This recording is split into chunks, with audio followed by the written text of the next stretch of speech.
lost what wits she had ever had, and poor Edward would be turning in his grave if he knew.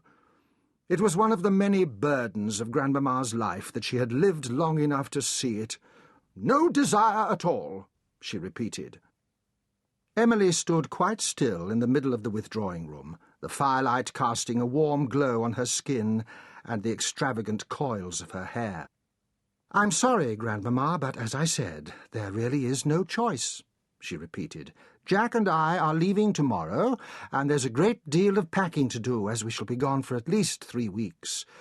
You had better take a good supply of warmer gowns and boots, and you may borrow my black shawl if you would care to." "Good gracious! Can they not afford a fire?" Grandmamma said furiously. "Perhaps Joshua should consider a more respectable form of employment, if there is anything else on earth he is fitted for." "It has nothing to do with money," Emily retorted. "They are spending Christmas in a house on the south coast of Kent, the Romney Marshes to be exact. I dare say the wind will be chill, and one often feels the cold more when away from home." Grandmamma was appalled. In fact, she was so appalled it was several seconds before she could find any words at all to express her horror. "I think I misheard you," she said icily at last. "You mumble these days. Your diction used to be excellent, but since your marriage to Jack Radley, you have allowed your standards to slip in several areas. I thought you said that your mother is going to spend Christmas in some bog by the sea. As that is obviously complete nonsense, you'd better repeat yourself and speak properly." "They have taken a house in Romney Marsh," Emily said with deliberate clarity. "It is near the sea, and I believe the views will be very fine, if there is no fog, of course." Grandmamma looked for impertinence in Emily's face, and saw an innocence so wide-eyed as to be highly suspicious. "It is unacceptable," she said in a tone that would have frozen water in a glass. Emily stared at her for a moment, regathering her thoughts. "There is too much wind at this time of year for there to be much fog," she said at last. "Perhaps you can watch the waves." "In a marsh?" Grandmamma asked sarcastically. "The house is actually in St. Mary's-in-the-Marsh," Emily replied. "It is very close to the sea. It will be pleasant. You don't have to go outside if it is cold and you don't wish to." "Of course it will be cold. It is on the English Channel in the middle of winter. I shall probably catch my death." To give her credit, Emily did look a little uncomfortable.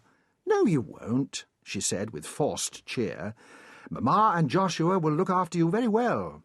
You might even meet some interesting people." "Stuff and nonsense," Grandmamma said furiously.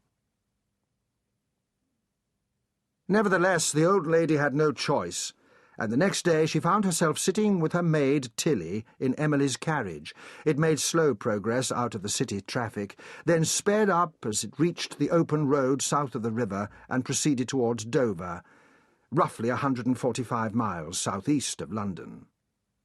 Of course, she had known the journey would be dreadful. To make it in one day, she had set out before dawn, and it would be midnight before they reached whatever God-forsaken spot in which Caroline had chosen to spend Christmas. Heaven alone knew what it would be like. If they were in trying circumstances, it might be no more than a cottage without civilized facilities, and so cramped she would spend the entire time forced into their company. It was going to be the worst Christmas of her life. Emily's thoughtlessness in gallivanting off to France, of all places, at this time of year, was beyond belief. It was an outrage against all family loyalty and duty. The day was grey and still, and mercifully the rain was no more than a spattering now and then. They stopped for luncheon and to change the horses, and again a little after 4 o'clock for afternoon tea. By that time, naturally, it was dark, and she had not the faintest idea where she was.